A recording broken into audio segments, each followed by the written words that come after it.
বাজারে এখন পাকা আম উঠে যাচ্ছে। কাঁচা আমের আচার কি তৈরি করেছেন? না করে থাকলে এখনই এই রেসিপিটা দেখুন, দেখে সেভাবে ট্রাই করে ফেলুন। আমি কিন্তু এই আচারটা প্রতি বছরই করি। আমার বাসায় এই আচারটা সবাই খুব পছন্দ করে। চলুন দেখে নিই। প্রথমে এই যে কাঁচা আমগুলো নিয়ে নিয়েছি। কাঁচা আম সবগুলোই এক সম পরিমাণে আছে।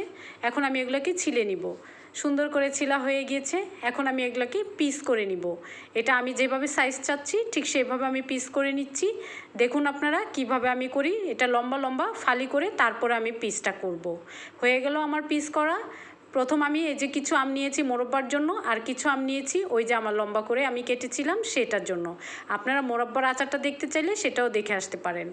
এখন আমি ফ্রাই প্যান গরম করে সেখানে আমি তেল দিয়ে নিচ্ছি। এখানে আমি সরিষার তেল ইউজ করেছি। আচারে সবসময় সরিষার তেল ব্যবহার করতে হয়। আর এই যে কেনা পাঁচফোড়ন আমি কেটে দিয়ে দিয়েছি। এখানে আমি কেনা পাঁচফোড়নটা ব্যবহার করেছি। আপনারা ইচ্ছা করলে বাসায় এনে তেলে সেটাকে গুঁড়ো করেও নিয়ে নিতে পারেন, তাহলে সেটাও ভালো হয়। যাই হোক, এটা একটু গরম হয়ে গেলে এখন আমি এখানে দিয়ে দিচ্ছি হলুদ গুঁড়ো, লবণ, আর দিয়ে দিব মরিচ গুঁড়ো। এছাড়াও আমি এখানে দিয়ে দিব চিলি ফ্লেক্স। চিলি ফ্লেক্সটা আপনারা ঘরেই করে নিতে পারেন। শুকনো মরিচটাকে গুঁড়ো করে নিলেই হয়ে যাবে আপনাদের চিলি ফ্লেক্স। যাই হোক, এটা দিয়ে আমি কিছুক্ষণ নাড়াচাড়া করব। নাড়াচাড়া করে এটা যখন কিছুটা ভাজা ভাজা হয়ে যাবে তখন আমি আমগুলোকে দিয়ে দিব। আমগুলোকে দিয়ে কিছুক্ষণ নাড়াচাড়া করে নিব। আমগুলোর গায়ে মশলাটা সুন্দরভাবে যেন লেগে যায় সেটার দিকে আমাদের খেয়াল রাখতে হবে। আর একটু পরে আমগুলো কমে অল্প হয়ে যাবে।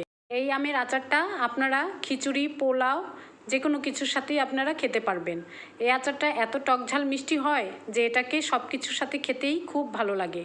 আমার ঘরে তো সবার খুব পছন্দ। কিছুটা আম নরম হয়ে গিয়েছে, এখন আমি চিনি দিয়ে দিচ্ছি। চিনিটা আপনি আপনার পছন্দ মতো দিবেন। আমার বাসায় আচার মিষ্টিটা একটু পছন্দ করে বেশি, সেজন্য আমি চিনিটা বেশি দিচ্ছি। অনেকে যারা টক পছন্দ করেন তারা চিনির পরিমাণটা কম দিবেন, তাহলেই আমটা টক টক ভাব থাকবে। যাই হোক, আমি এই আচারটা কতক্ষণ নাড়াচাড়া করব।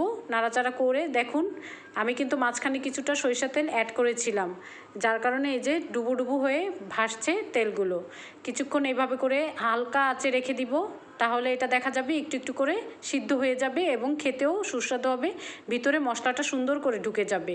এভাবে ধিমি আঁচে রেখে দিয়েছি। দেখুন অনেকটা নরম হয়ে গলে গলে যাচ্ছে। আমি আরও কিছুক্ষণ রাখবো। এটা কিন্তু গলা গলা হবে আর আটিটাতে কিছুটা লেগে থাকবে। এই টাইপেরই হয় আচারটা। আমার ঘরে আমি এইভাবেই সব সময় করি। এখন আমি এই যে আরও কিছুক্ষণ রেখে দিয়েছি। এটা আরও দেখেন সফট হয়ে কি সুন্দর একটা তেল ভেসে উঠেছে। এবং এই আচারটা খেতে যে কী সুস্বাদু হয়, আপনারা বাসায় তৈরি করে আমাকে জানাবেন কেমন হয়েছে। আমার বাসায় তো সবাই খুব পছন্দ করে, বিশেষ করে এটা পোলাও আর খিচুড়ির সাথে অনেক যায়। যাই হোক, আমার এই আচারটা এখন কমপ্লিট। আমি কিছুক্ষণ পরে এটা ঠান্ডা হলে বয়মে নিয়ে নিব। সবাই ভালো থাকবেন। আল্লাহ হাফেজ।